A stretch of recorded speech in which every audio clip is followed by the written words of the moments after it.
कहानी है रामपुर गांव की, जहां के मर्द महिलाओं को हमेशा नीचा दिखाने की कोशिश में रहते। अरे अभी तक खाना नहीं आया क्या? मुझे एक और शादी करने की जरूरत है। नहीं जी नहीं, ऐसा मत करना, वरना मैं कहाँ जाऊंगी। खाना लेकर मैं अभी आई जी। गांव की पंचायत में भी फैसले हमेशा औरतों के खिलाफ ही रहते। मैं जो फैसला सुनाता हूँ वो भगवान की आज्ञा होती है। इस लड़के ने अपने मन से शादी करके अच्छा नहीं किया। लड़के को घर भेज दो और इसकी शादी इसकी जाति की किसी लड़की से करवा दो। लेकिन ये लड़की, इसे तो गांव के बाहर निकाल दो। नहीं नहीं जमींदार साहब, ये क्या बोल रहे हैं? ऐसा नहीं हो सकता। मेरी बेटी मासूम है, इसे अच्छे बुरे की समझ नहीं है। अरे कहाँ जाएगी ये बेचारी? कहाँ जाएगी? इतनी चिंता है तो पूरे परिवार का गांव निकाला कर देते हैं। बेचारे पूरे बसे बसाए परिवार को गांव छोड़ना पड़ता है। चाहे जो हो, अगर बेटियों को कंट्रोल नहीं कर सकते तो गांव में रहने का कोई मतलब नहीं है। यहाँ औरतों को दब कर रहना होगा। कोई भी अपने हिसाब से कुछ नहीं कर सकता, सब ईश्वर की मर्जी से ही होगा। तभी गांव का एक आदमी दौड़ा दौड़ा आता है। सरपंच साहब, जमींदार साहब, वो कालिया है ना, उसकी बेटी पढ़ने के लिए शहर जा रही है। अच्छा, ये कब हो गया? और कालिया की हिम्मत कैसे हो गई ऐसा करने की? लेकर आओ उसे और उसकी बेटी को।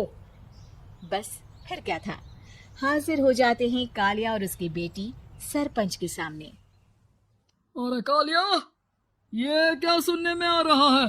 बेटी को इंजीनियर बना रहा है तू? और ये बता, गांव में तो स्कूल नहीं है, फिर कहां से इतनी क्लास पास कर गई तेरी बेटी? राधा, जो कि कालिया की बेटी है, उसे लगता है कि सरपंच उसकी तारीफ कर रहे हैं। सरपंच जी, मैंने ऑनलाइन पढ़ाई की है, डिस्टेंस लर्निंग से। सभी में मैंने अच्छे नंबर पाए हैं, जिसे देखते हुए शहर की इंजीनियरिंग कॉलेज में मुझे स्कॉलरशिप मिली है। वाह जी वाह, क्या होती है ये? पहले तो ये बताओ, फिर आगे की बात करते हैं। पूरा गांव राधा की बात सुन रहा था और राधा बोलती जा रही थी। तो ऐसे मैं फ्री में एक अच्छी शिक्षा लेकर गांव में जो कुछ परेशानियां हैं, जैसे बिजली, पानी और इंटरनेट जैसी समस्याओं के लिए काम करूंगी। मैं गांव को शहर से जोड़ने के लिए पुल का निर्माण करवाने का प्रस्ताव रखूंगी। मुझे पूरी उम्मीद है कि जल्द ही हमारा गांव भी तरक्की की राह पर चल पड़ेगा। राधा की बात सुनकर सारे गांव वाले ताली बजाने लगते हैं। सरपंच को समझ नहीं आता कि वो क्या करे। चुप रह नादान लड़की, गांव के खिलाफ जाने के लिए तुझे गांव से बेदखल कर दिया जाएगा, वो भी पूरे परिवार के साथ। और हाँ, अगर ठीक से गांव में रहना चाहती है तो ये पढ़ाई लिखाई छोड़ दे। हम तेरे लिए गांव का कोई होनहार लड़का देखेंगे। तभी गांव का एक आदमी बोल पड़ता है। अरे नहीं नहीं सरपंच जी, राधा बिटिया जो बता रही है, अगर वैसा हो जाए तो हम लोगों को पैसा कमाने के लिए बाहर नहीं जाना पड़ेगा। हाँ जी, और ना ही कोसों दूर पानी के लिए भटकना पड़ेगा। हमारे बच्चे भी अच्छी पढ़ाई कर सकेंगे और आगे बढ़ेंगे, ना कि हमारी तरह खेती करते बैठेंगे। क्यों गांव वालों, राधा बिटिया का साथ देना चाहिए ना। सरपंच देखता है कि गांव राधा के साथ है तो वो चुप हो जाता है। वो घर आकर अपने सलाहकार से बात करता है, जो बहुत ही चालाक किस्म का इंसान होता है। अरे सरपंच साहब, आपको बहुत ही होशियारी से काम लेना पड़ेगा। एक बार गांव तरक्की कर गया, यहाँ के बालक पढ़ लिए तो कोई ना पूछेगा आपको। और फिर ये जो बेटा और बेटी है ना आपके, इनको भी आम लोगों की तरह ही जीवन जीना होगा। हाँ, लेकिन करे तो क्या करे? वो ना अब मुझ पर छोड़ दीजिए, बस मैं जैसा बोलूं करते जाइए।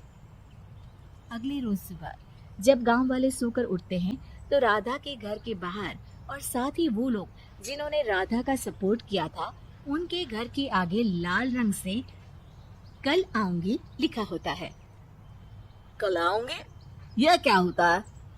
अरे यह तो खून से लिखा है, लगता है कोई भूत प्रेत या चुड़ैल का साया है।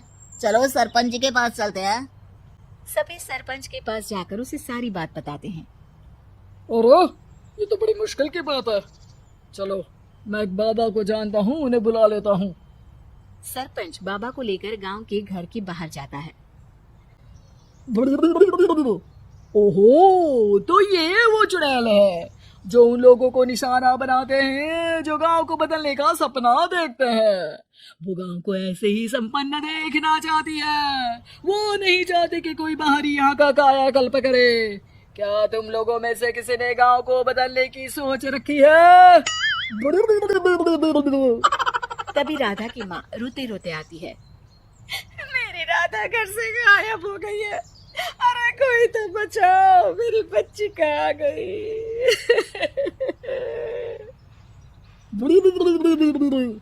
ले गई वो चुड़ैल, तेरी बच्ची को ले गई। अब वो उसे श्रापित करके छोड़ेगी, उस पर चुड़ैल का साया हो जाएगा। तभी बुरी सी हालत में राधा भी वहां आ जाती है। उसके बाल चुड़ैल की तरह फैले होते हैं और कपड़ों में खून लगा होता है। सभी राधा को देखकर डर जाते हैं। माँ, पता नहीं मुझे कौन उठा कर ले गया था। अरे दूर दूर हो जा चुड़ैल, अब हम लोग इस गांव में नहीं रुकेंगे। अरे कैसे बातें कर रहे हैं आप? कल तो आप मेरे भरोसे गांव का हुलिया बदलने, अपने बच्चों को पढ़ाने और तरक्की उन्नति की बात कर रहे थे, तो आज क्या हो गया आपको? ये फिर तुम लोगों को बहकाएगी। ये चुड़ैल गांव में आ चुकी है, ऐसे ही ये तुम्हारे घर के बच्चों को भी ले जाएगी। गांव वाले राधा को गांव से बाहर निकाल देते हैं। उसके माँ बाप रोते रहते हैं, लेकिन गांव वाले नहीं मानते। मैं भी अपनी बहन के साथ गांव के बाहर रहूंगा, लेकिन वो पढ़ाई नहीं छोड़ेगी। वहीं सरपंच के घर पर सलाहकार कहता है। देखा, सांप भी मर गया और लाठी भी नहीं टूटी। लेकिन अगले ही दिन सरपंच के घर के बाहर भी वही शब्द लिखे होते हैं। और फिर सरपंच की बीवी कहती है, हमारी बेटी को किसी ने अगवा कर लिया है। तभी राधा का भाई वहां आ जाता है। अरे गांव वालों, मैंने सरपंच जी की बेटी को देखा था। वो चुड़ैल उसे उठाकर ले जा रही थी। अरे क्या मजाक कर रहे हो?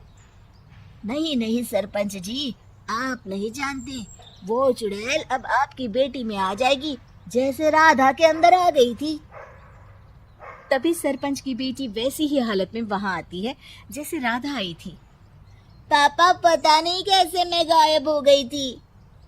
चुड़ैल, इसके अंदर भी चुड़ैल का साया है, मारो इसे। अरे नहीं नहीं, इसे भी राधा के पास गांव के बाहर ही भेज दो। अरे चुप रहो, मेरी बेटी कहीं नहीं जाएगी और चुड़ैल वुड़ैल कुछ नहीं होता है। अरे कैसे बात कर रहे हो सरपंच जी? आप तो बोल रहे थे कि आपका फैसला भगवान का ज्ञान होता है, तो अपने पर बात आई तो अब आप ऐसे बोल रहे हैं। अरे ना ना ना, आपको अपनी बेटी को त्यागना ही होगा। अरे बुलाओ बाबा को। राधा का भाई बाबा को ले आता है, जिसे अब गांव वालों के डर के कारण सच बोलना पड़ता है। मैं कोई बाबा नहीं हूँ, मैं तो मोची था। ये सलाहकार महोदय ने मुझे कहा था एक्टिंग करने को। वो मुझे पैसे देने वाले हैं। अब मुझे माफ कर दो।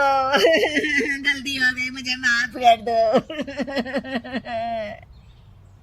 तभी वहां राधा आ जाती है। देखा सरपंच जी, जब गांव के बच्चे साक्षर होंगे तो आप जैसे लोगों की चालाकी नहीं चलेगी।